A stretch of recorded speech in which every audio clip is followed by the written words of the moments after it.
Welcome back to the basket handle fire poker with Victoria Ritter. This is part 3 of 3. All right, so twist the basket handle. This is not a one and done. You are going to twist this and then you're going to untwist it, pushing in a little bit to get these pieces to open up.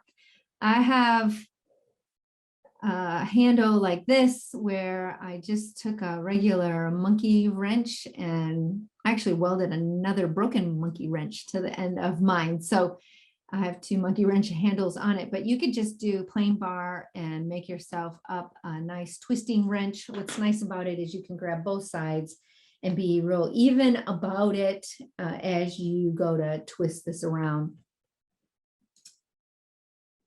Heat your piece evenly. Make sure all the bars are heated evenly. You've got a nice long heat. You can clamp this in the vise. Be a little careful about that. You don't want to squish it. I would also caution against quenching that. I find that welds don't often react well to being quenched, but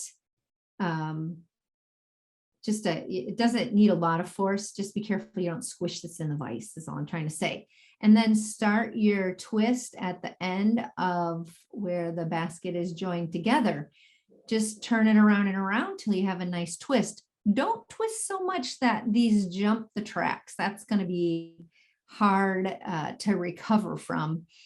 So twist just enough that you have a nice tight twist and everything seems to be in order. At this time, you might even need to smack a couple into place. Sometimes I use the vise as a press to get them all nice and even and straight.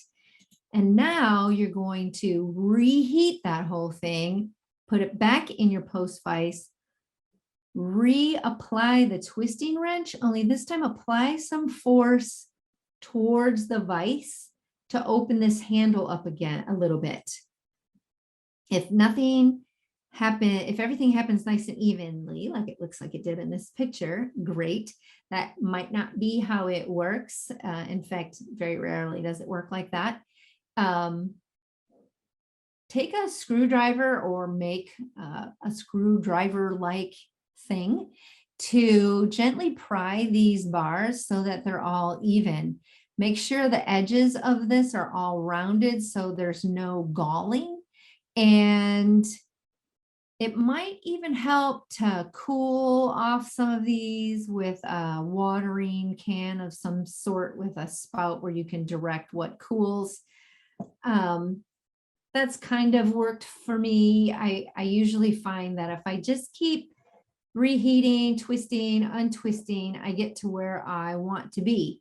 The only other thing to keep in mind is this is a handle, so don't make this so big. Like you can blow these up so big they make Christmas ornaments.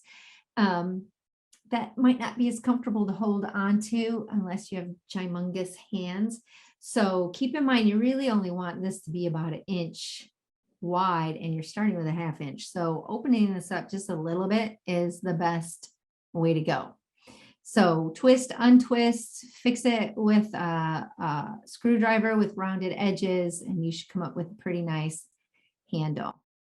So we're ready to forge a poker end, and really you can put just about anything you want on the end of this handle. I practiced quite a bit for this demonstration, so I ended up with a bunch of these handles. So that's now what all of my forge tools have on the end of them. And since the key to forge welding is practice, practice, practice, you should end up with quite a few of these as well. And you could put anything you want on the end of here, a ladle, a spatula, anything that suits your needs or maybe the request of someone. So I suppose you could even put a bottle opener on the end of that. Forging the poker end. Now, the method I'm going to show you actually draws this spur out, and then we forge weld this onto the larger shaft. You could take the shaft that you have and bring that all the way around and weld it to itself and then cut it shape this spur and this spur. That's an option.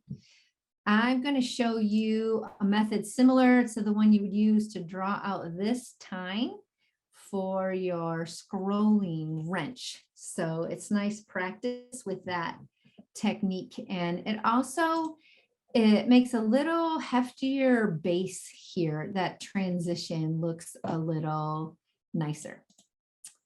So to get started, we're going to use 3/4 inch wide by 1/4 inch thick flat bar. Lay off about 7/8 to an inch of material. Eventually, we're going to draw this out to 2 inches long. But right now, we're going to keep it square to about 5/16 at the point. So leave it just a little fatter than the smaller side of this, flat bar. Next, we're going to make a pillow by bringing it to the far side of the anvil. Lay off a hefty 1.25 inches. Use a nice round edge. Any sharp transitions here are going to turn into a crack later, especially with what we're about to do to this pillow. Go ahead and forge this back just a little bit, but you're going to then cut this off and prepare this with a scarf to get ready to weld it onto your longer shaft. So let's just watch that happen in real time.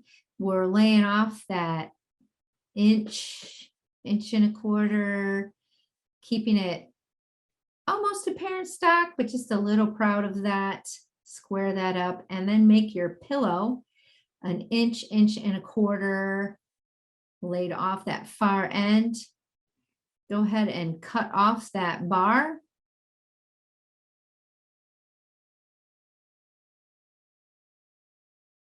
Severing that from the parent stock, and then we're going to square this whole bit up. And again, you're going to forge weld that to a 3/8 inch square bar, so leave it a little fat.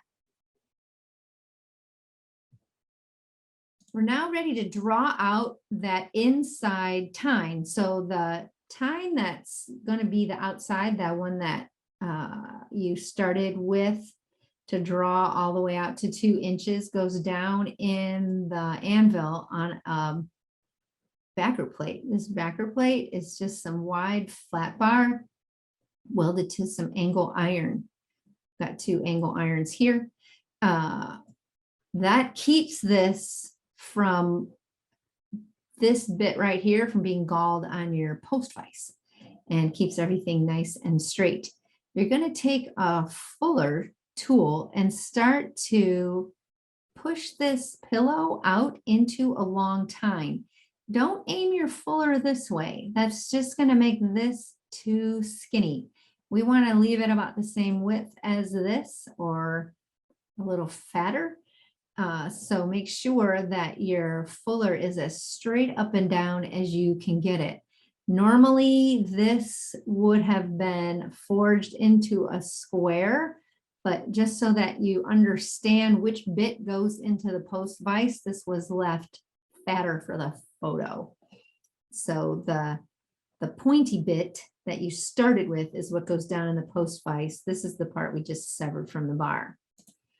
So I'm going to show that again. Here you can see it's squared appropriately, and this is how it should look when you're doing it. You're going to start with your fuller, not pointed this way, but pointed down as best you can. And the fuller is a good thing to use because you could start, I guess, with a cross peen, but you might end up mucking all of this up. So get it pushed out just a little and then use your cross peen, which will move the material a little faster. You might even find that you go back and forth between the two. The key is then to keep any growth in width in check.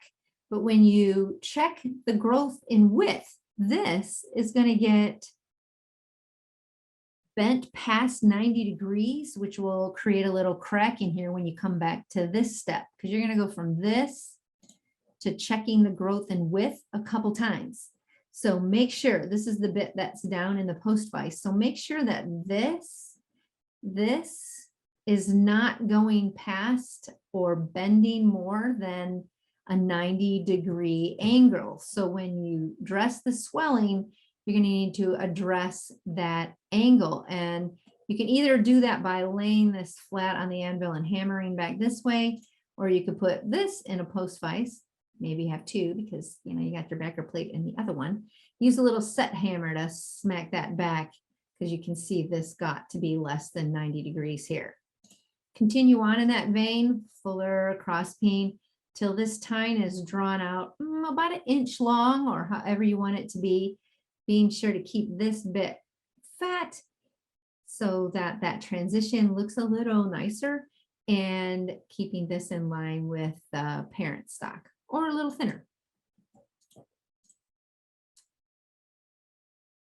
Now you're ready to dress that tine on all four sides, and you can attach it to your longer shaft, and there's no need to upset it in that case because hopefully you left that a little fatter in the first place.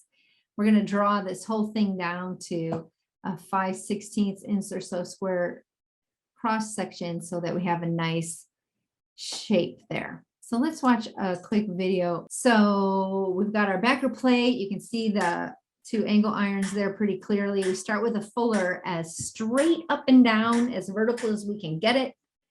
And then using that cross peen to draw it out once we have enough material.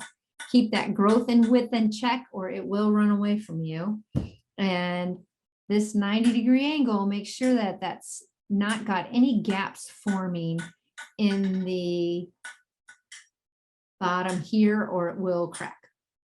And after you've made all that effort, you won't be very happy if your tine cracks off. You could just smack that back with a hammer or use that set tool in a post vise if you wanted to.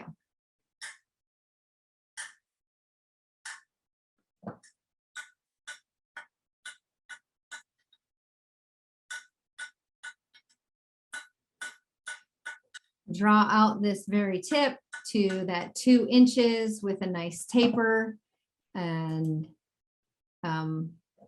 this is just a photo reminding you again that if you wanted to, you can rivet that. This is the 2 tines here on this longer being riveted and then welded to the longer shaft.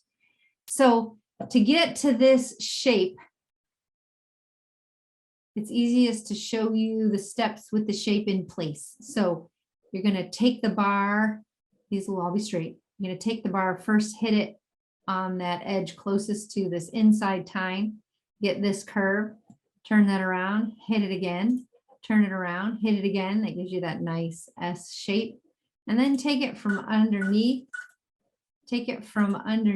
and smack it backwards. Sorry, I'm getting a little click happy here. So drawing out that tine to a nice taper, starting with that first bend, then the second bend, and then the third bend to get that S shape, and then bringing that bottom tine back towards you by just coming up under the anvil. Make sure everything's nice and straight and you're happy with it. Brush your pieces to keep them clean and you're all ready to go. So what's the secret to forge welding? Practice, practice, practice. So there you go. That is all I have for you. And remember that I've heard it said it takes 1,000 welds to be a welder. So, and all attempts count. So even if you try it and they don't work, you still count them towards your 1,000 welds.